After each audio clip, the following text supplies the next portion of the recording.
Jusqu'à 46 départements avaient été placés en alerte aux orages. Ils ont été particulièrement violents dans beaucoup d'endroits, notamment dans un quartier d'Arles, dans les Bouches-du-Rhône. Énorme coup de vent, 150 maisons touchées, 3 blessés légers. Sur place ce matin, Baptiste Guénet et Henri-Paul Amar.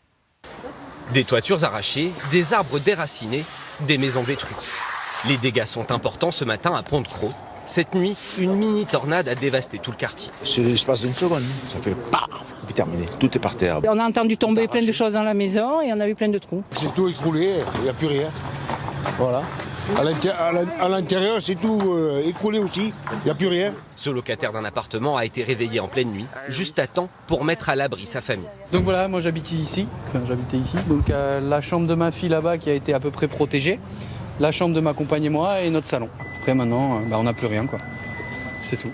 170 maisons ont été touchées, les habitants évacués vers ce gymnase de la ville. On a commandé du petit déjeuner pour que vous ayez de quoi manger ce matin. Il y a des boissons chaudes juste là-bas. Et donc après, on va voir avec les assurances pour trouver des solutions pour les habitations qui sont totalement inhabitables sur les jours à venir.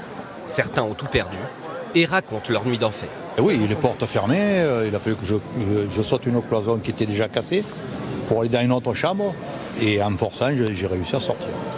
Moi, j'étais bloqué. On a cru qu'on allait mourir, tout simplement. On n'a plus de maison, de toute manière, c'est simple. C'est inhabitable.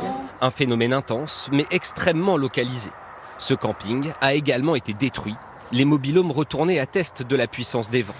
Une centaine de sapeurs-pompiers multiplient les interventions. Depuis ce matin, nous avons œuvré surtout donc, à la mise en sécurité, au sauvetage, donc la phase de secours proprement dit, d'assistance aux personnes. Et là, on est plutôt maintenant dans une phase de reconnaissance un peu plus approfondie pour pouvoir mesurer l'étendue des dégâts. 5 personnes ont été légèrement blessées. Les pompiers doivent à présent sécuriser les lieux. Les opérations de nettoyage vont prendre plusieurs jours. Impressionnant de voir ces images. Des dégâts également dans le Vaucluse, c'est la région de Cavaillon qui a été la plus touchée, surtout au pied de la colline Saint-Jacques. Pas de blessés, mais plusieurs toitures de l'hôpital se sont envolées, ainsi que dans un groupe scolaire. On le voit sur ces images de Sylvain Fargeau.